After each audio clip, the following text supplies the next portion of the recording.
महाप्रभु जितेबाला राजकीय आटोप राजकीय उपचार को अंगीकार करने पर ही चारि चक्षुर मिलन एवं ये आपको भक्तबंधु कहीचु ये जो टाहियार सौंदर्य राघव दास मठ प्रदत्त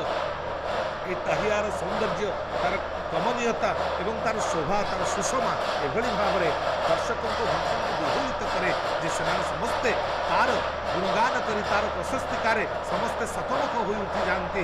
आकु निजे महाप्रभु निजे अंगीकार करेंगे कथारे धारण करेंगे आम आपण मानक कहीचु महाप्रभु टाहिया सबुठारु दीर्घतम टाहिया सबुठारु बृहत्तम टाहिया जो थे चारोटी काठी अधिक संयुक्त होता है बोली बारंबार आपण मानक आम वाणी सेवा क्षेत्र में आपको सूचित करूँ कारण महाप्रभु दाम्पत्य जीवन एवं आशीर्वादित दाम्पत्य जीवन सुंदर पराकाष्ठा को नहीं ये महाप्रभुंर ये मानवीय लीलार सुंदर सौष्ठव सुंदर गौरव को सुंदर गरिमा को आपण मैंने देखुंट किभली भाव में क्यों अंग को आप देखिए क्यों स्तवक को आप देखिए क्यों अंश खन अश्रु बहे धार धार माँ आखिरे अश्रु को महाप्रभु सह्य करें ना अति कटुबाणी से गुंडीचा बाड़ी को खंडिया कुड़िया भंगा घर मोर बाकू पड़ई भांगी देखुं महाप्रभु किभली टाहिया विमंडित होती राजकीय उपचार रे सुराट विराट सम्राट स्थिति को खंडित होवार शोभार देखी आम निजे अनिर्वचनीय हो जाऊँ आम निजे ये दृश्यर वर्णना करूना प्रभु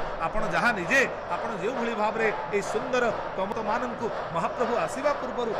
अंग लगी से तुलसी को आवंटन कर दि जाऊँगी अंतत पक्षे महाप्रभुंर यही चक्षु को चाही आम प्रणत